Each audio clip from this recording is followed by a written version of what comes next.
Сәлеметсіздер ме? Бүгін сіздерге бөбектерге арналған қосымша тағам қоректігі аса жоғары күріш ботқасын жасап көрсететін боламын. Соңына дейін қарап ұнаса лайк басып, комментарий жазып отырыңыздар.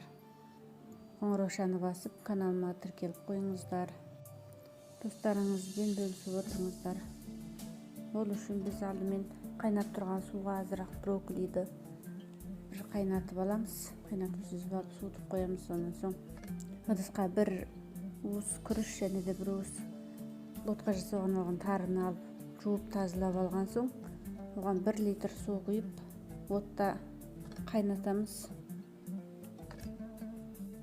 Су қайнағанша азырақ сәбізді алып ұсақтап турап блендердан өткізіп дайындап қоямыз. Блендер жоқ болса немесе ұсақ қылып отырып шанап ұсақтап турап қоямыз. Онан соң брокколиді де ұсақтап турап аламыз.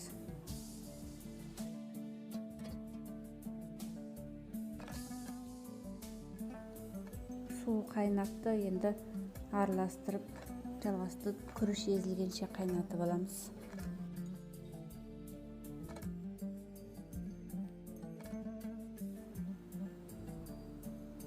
Күріш езілген соң енді оған сәбізді қосамыз.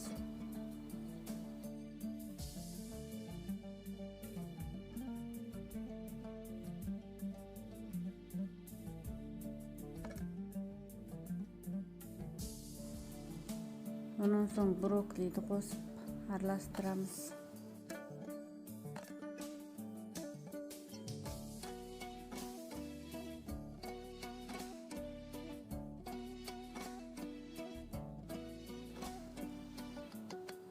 Қақпағын жауып жалғасты қайнатамыз. Орташа отта қайнатып, қойылғанша қайнатып алсақ болды. Астарыңыз дәмді болсын. Келесі кездескенше сау болыңыздар.